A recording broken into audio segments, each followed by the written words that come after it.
hanggang ngayon. Kaya naman nararamdaman ko yung energy ng mga Pinoy. Palakpakan naman! Ako po si... Okay na po sa tugtog. Okay na po tayo sa tugtog. Napapasayaw ako eh. Pero natutuwa ako. Sa mga hindi nakakilala ko po, ako po si Alex Calleja. At nagpapasalamat ako sa venue. Sana narinig niyo ako. Nagpapasalamat ako sa venue dahil malamig. Malamig, di ba? At ito napapansin ko.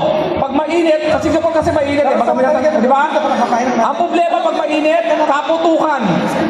Alam niyo ba yung kaputukan? Ang Pinoy may putok. Hindi. Pag may putok, hindi natin naamoy. Pag may putok, hindi na naamoy yung putok siya eh. Ang problema, may kaibigan tayo may putok. Di ba?